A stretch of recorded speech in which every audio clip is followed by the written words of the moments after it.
Tatlong patong na paglabag ang nabisto sa isang milk tea shop na nagbebenta rin ng vape products malapit sa isang paaralan sa Parañaque. Nakatutok si Bernadette Reyes. Milk tea ang front pero bistadong nagbebenta ng vape ang tindahang ito sa Baclaran, Parañaque.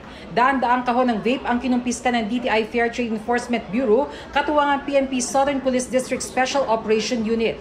Posible ring sampahan ng may-ari na umunoy foreign nationals na mga paglabag sa Vaporized Nicotine and Non-Nicotine Products Regulations Act.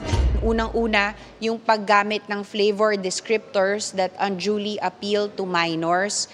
Nakita po natin yung mga examples, no? Cappuccino, grape, meron pa dyan yung mango, watermelon. Pangalawang violation nila, yung paggamit ng mga lanyards or yung mga accessories na nag-a-appeal din sa minors. Sa ilalim ng Republic Act 11900 o Vaporized Nicotine and Non-Nicotine Product Regulations Act, bawal ang pagbebenta ng vape sa loob ng 100 meters mula sa paaralan. Pero ang pwestong ito, ilang hakbang lang ang layo mula sa Baclaran Elementary School.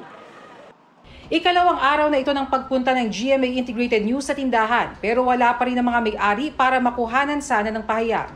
Kahapon pa umano sila umalis pero nabigyan na ng notice of violation para makapagpaliwanag habang pinag-aaralan ng DTI kung ano ang mga posibleng kaso.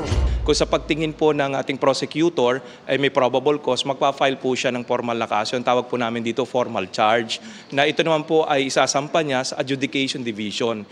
Bukod sa paglabag sa vape law, wala ring business permit at DTI registration ng tindahan. Kaugnay naman ang ibinebenta nitong vape na Flava, nitong Marso pa ipinagbawal ng DTI ang pagbebenta nito habang iniimbestigahan.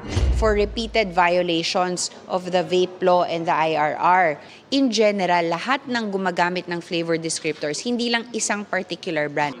Naghahanap pa kami ng kontak para makuhanan ng pahayag ang kumpanya. Para sa GMA Integrated News, Bernadette Reyes, nakatutok 24 oras.